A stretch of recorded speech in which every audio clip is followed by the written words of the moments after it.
ETF index mutual funds నేర్చుకుని stock మార్కెట్లో రాణించాలనుకుంటున్నారా? వెంటనే ఈ నెంబర్కి కాల్ చేయండి. అమ్మా అప్పట్లో అయితే అత్త కోడళ్ళను చంపేది అనేది బాగా ఉండేది. ఒక వరకట్నంకో అవును. దానికి లేదు అంటే కొడుకుకి రెండో పెళ్లి చెయ్యాలి అన్నప్పుడు మన అప్పట్లో సినిమాలు కూడా ఎక్కువ అత్త కోడళ్ళను చంపే సినిమా. చంపేసేది. బట్ ఇప్పుడు ప్రజెంట్ విశాఖలో ఒక దారుణం జరిగింది. కోడలు అత్తను చంపింది. ఒక వయసు వచ్చిన తర్వాత ఒకటండి, ఇంట్లో ఉన్న పెద్దవాళ్ళు నిజంగానే పసిపిల్లలు అవుతారు. అవును.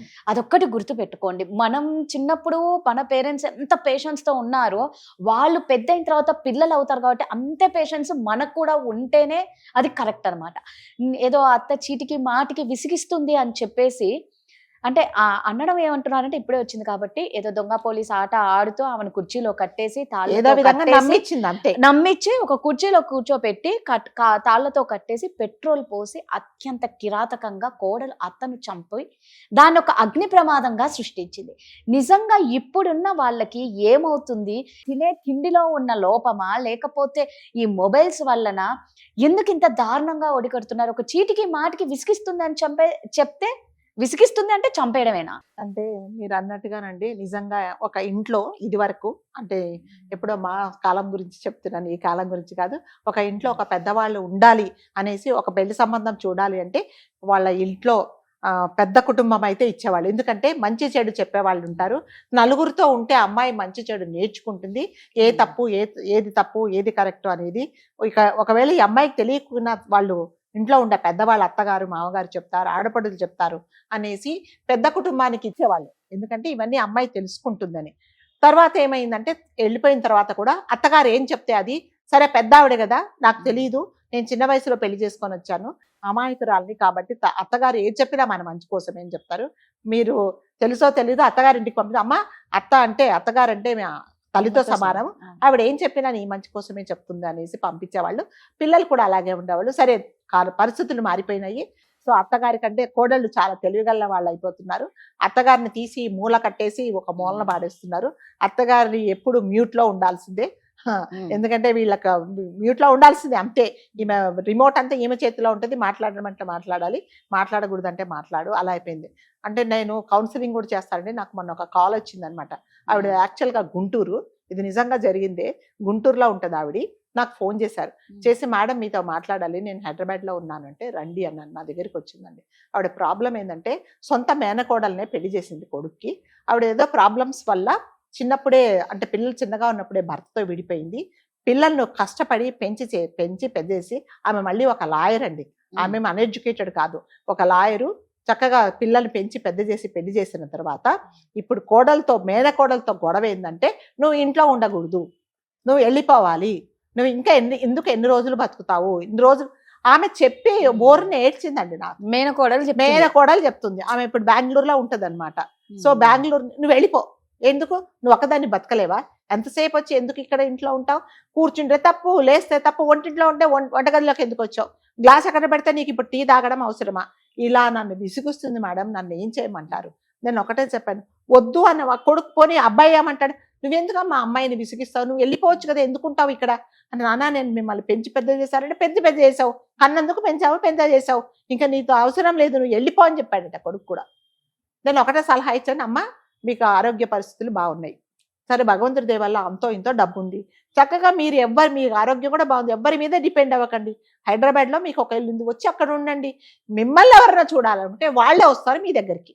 ఆమె చేతిలో మీరు ఉండి ఆమె కూర్చోమంటే కూర్చొని నిలబడితే నిలబడమంటే ఇది చాలా కష్టం. అంటే ఇమీడియట్గా ఆమె ఖాళీ చేసేసి ఇక్కడ హైదరాబాద్లో వచ్చేసి చక్కగా అదే అంటుంది, మేడం నాకు ఇప్పుడు చాలా బాగుంది, ఇండిపెండెంట్ గా ఉండండి, అంతే కదా. సో మీకు అన్ని విధాలా బాగుంది, ఆరోగ్యం ఇప్పుడు జరిగిన విషయం అంటే నేను ఎందుకు మీకు ఉదాహరణ చెప్తున్నానంటే ఇది అంటే ఇప్పుడు ఉండే జనరేషన్ కి పెద్దవాళ్ళ కూడా ఏమాత్రం నచ్చట్లేదండి. అసలు ఇంట్లో ఎవరు ఉండకూడదు. వాళ్ళకు పుట్టిన పిల్లలకు కూడా ఎవరైనా మన ఇంటికి బంధువులు వస్తే వీళ్ళు ఎప్పుడు వెళ్ళిపోతారా అని అడుగుతున్నారు. ఎందుకంటే వీళ్ళకి ఎవరి బెడ్రూమ్స్ వాళ్ళకు ఉంటాయి, వీళ్ళకి ప్రైవసీ కావాలి. నలుగురు చూడినప్పుడు మన ఇంట్లో నలుగురు వస్తే ఏం చేస్తారండి, నలుగురం కూర్చొని మాట్లాడతాం. వాళ్ళకి అది ఇష్టం లేదనమాట. అంటే తల్లిదండ్రులకు పెద్దవాళ్ళంటే ఇష్టం లేదు, వాళ్ళకి పుట్టిన పిల్లలకు కూడా ఇష్టం లేదు. ఇప్పుడు మీరు జరిగిన ఎగ్జాంపుల్ అదేనండి. పాప మా అత్తగారు ఆ అమ్మాయి కోడలికి ఏదో చీటికి మాటికి ఉంటది, అది అయ్యో, ఆ ఎప్పుడు వయసు ఉండేదేనండి. వచ్చాక అలాగే ఎవరికైనా అలాగే ఇప్పుడు ఉంటుంది. పెద్దవాళ్ళు ఏంట అంటే ఒక 70-80 ఇయర్స్ వచ్చిన తర్వాత వాళ్ళు చిన్న పిల్లల్లాగా తయారవుతారు.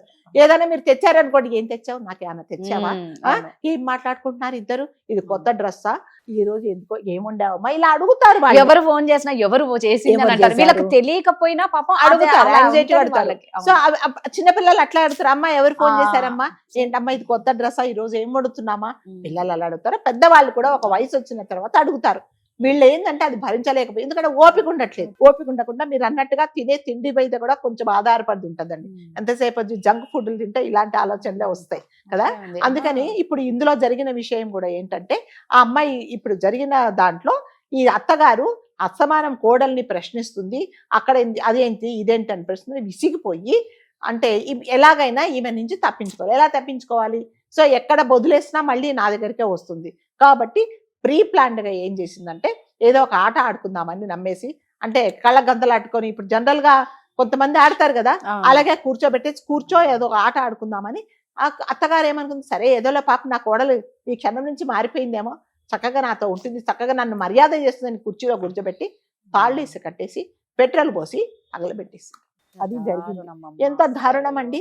అసలు ఒక మనిషిని చంపడానికి నీకు అత్తగారితో పడకపోతే నువ్వు ఆమెను బయటికి పంపించేసి, ఎన్నో వృద్ధాశ్రమాలు ఉన్నాయి. నిజంగా ఎంతో పెద్ద హృదయంతో చాలా మంది వృద్ధాశ్రమాలు నడుపుతున్నారు. ఓల్డేజ్ హోమ్స్ ని అక్కడికి వెళ్ళి తీసుకెళ్లి పెట్టేసాయి. లేకపోతే అమ్మ నువ్వు సపరేట్ గా ఉండని, వాళ్ళని సపరేట్ గా పెట్టుగాని, ఆమెను సపరేట్ పెట్టుగాని, ఇలా దారుణంగా సజీవంగా దహనం చేశావు అంటే పెద్దవాళ్ళు అనేది ఎవ్వరికీ నచ్చట్లేదండి, ఎవ్వరికి నచ్చట్లేదు. అందుకని నేను ఒకటే సలహా ఇస్తాను, నిజంగా భగవంతుడు మీకు ఆరోగ్యం బాగుంటే, మీ దగ్గర 2 డబ్బులుంటే, మీకు మీరే వాలంటరీగా సపరేట్గా ఉండండి. పిల్లలకు మిమ్మల్ని చూడాలనిపిస్తే వాళ్ళే వచ్చి చూడాలి, మీరు మాత్రం ఉండకండి. అంటే అట్లాంటి పిల్లలు ఉండే చోట మాత్రం మీరు ఉండకండి. మీ వల్ల వాళ్ళు ఇబ్బంది పడుతున్నారు అనుకున్నప్పుడు, మీ అవసరాలు ఏమి అన్ని తీరిపోయినాయి, వాళ్ళ అవసరాలు మీ తల్లిదండ్రులతో ఏమీ లేదు, మాకు తల్లిదండ్రులు మా దగ్గర ఉండకూడదు, అత్తగారు ఉండకూడదు, మామయ్య ఉండకూడదు అనుకున్నప్పుడు వెళ్ళిపోయి హాయిగా ఉండడమే బెస్ట్ అండి. ఎందుకు చెప్పండి, నిజంగా అత్తగారు ఏదో పెద్ద ఆవిడ కదా, ఏదో చాదస్తంతా, అమ్మ ఆ పని చేయకు ఈ పని చేయకు, ఎక్కడికి వెళ్తున్నావా, అమ్మ బొట్టు పెట్టుకోలేదు ఈ రోజు పోదా, బొట్టు పెట్టుకో, లేకపోతే చక్కగా అన్న దానికి మాత్రమే ఈమెకు కోపం వచ్చి సజీవంగా చంపేసింది. కాబట్టి పెద్దవాళ్ళు నిజంగా నేను సలహా ఇస్తున్నాండి, ఏ పెద్దలు తల్లిదండ్రులు మాత్రము పిల్లలతో పాటు ఉండాలి అని మాత్రం మీరు అస్సలు కాకండి, అస్సలు ఆలోచించకండి. మీ దగ్గర డబ్బులు ఉంటే దాచుకోండి, చక్కగా ఉండండి.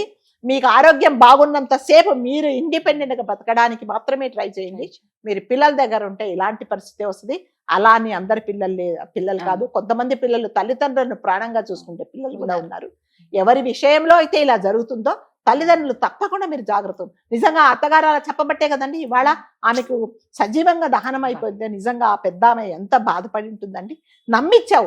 నమ్మించి ఆమెను ఎదురుగుండా కూర్చోబెట్టి నువ్వు పెట్రోల్ పోసి తగలబెట్టావంటే నీ ఎంత క్రూరమైన ఆలోచన, నువ్వు మనిషి కాదు.